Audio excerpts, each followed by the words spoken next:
আমার কিন্তু বেশ ভালো লেগেছে। চলো এবার ফিল্টারটিতে পানি দিয়ে ভরে নেই।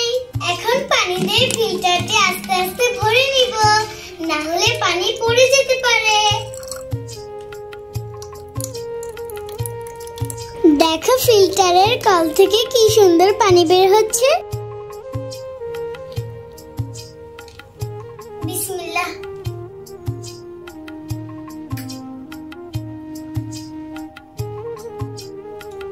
গরমের ভিতরে পানিটা খেয়ে খুব ভালো লাগছে।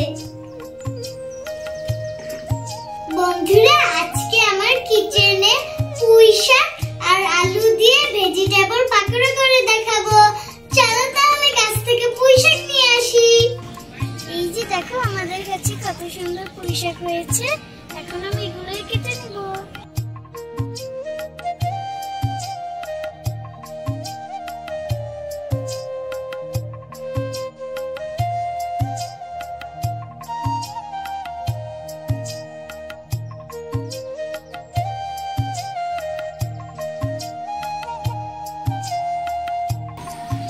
দেখো আমাদের আমড়া গাছে আমড়া হয়েছে ছোট ছোট।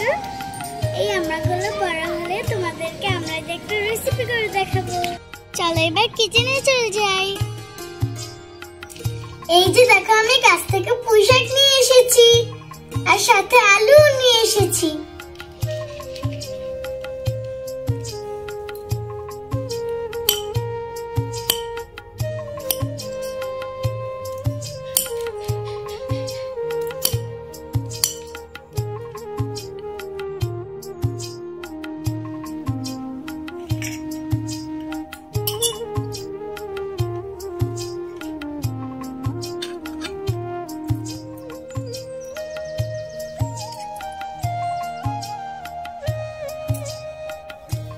এখন পানি দিয়ে এগুলোকে ধুয়ে নেব।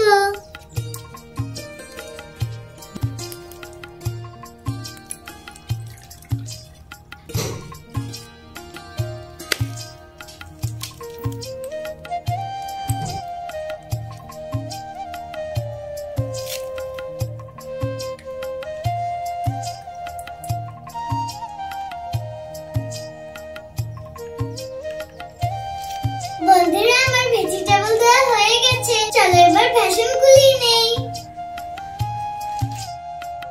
প্রথমেই 2 চামচ বেসন দিয়ে দিলাম।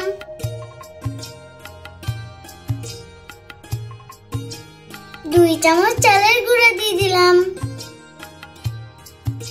এখানে লবণ, মরিচের গুঁড়া, হলুদ ও ধনিয়ার গুঁড়া দিয়ে দিচ্ছি।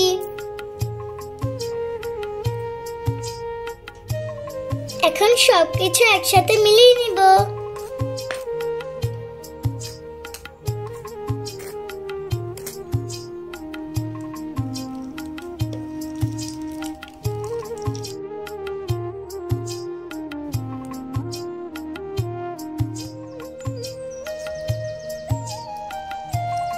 এই যে দেখো আমার ব্যাটারগুলো হয়ে গেছে। বন্ধুরা, তেলটা গরম হয়ে গেছে। প্রথমে আলুর পাকোড়াগুলো ভেজে নিব।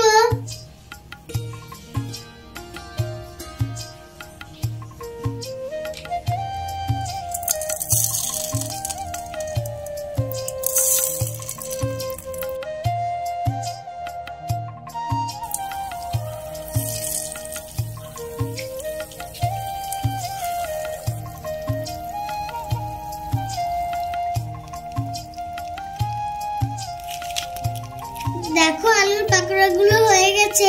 এখন উঠিয়ে নিব।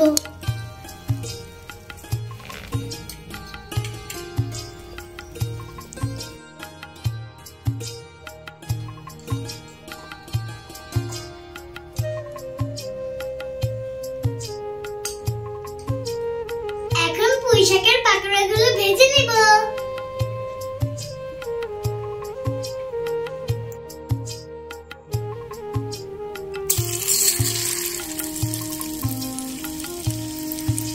দেখো পুঁই শাকের পাকোড়াগুলো দেখতে কতটা সুন্দর হয়েছে।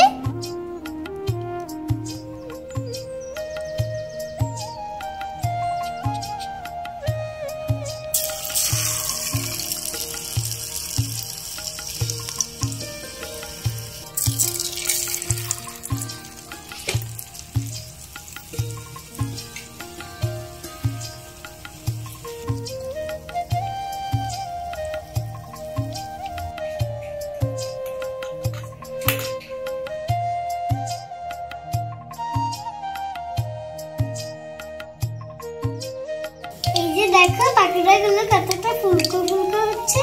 পাকোড়াটা হয়ে গেছে, চল এখন উঠিয়ে নেই।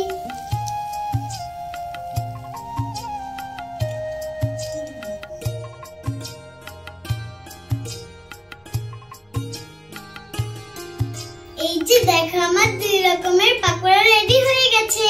চলো এবার তোমাদেরকে খেয়ে জানাচ্ছি খেতে কেমন হয়েছে।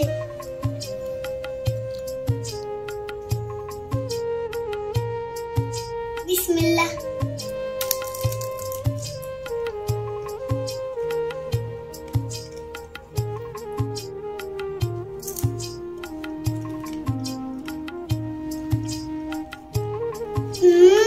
খুবই মুচমুচে হয়েছে, খেতে তো দারুণ হয়েছে। চলো এবার আলুর চপটা খেয়ে দেখি খেতে কেমন হয়েছে।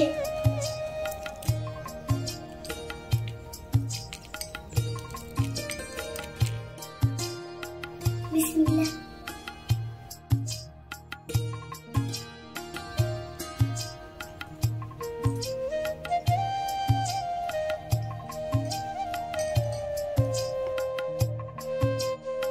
বন্ধুরা আমার কাছে 2 রকমেরই পাকোড়া মজা লেগেছে। দেখা হচ্ছে পরবর্তী ভিডিওতে।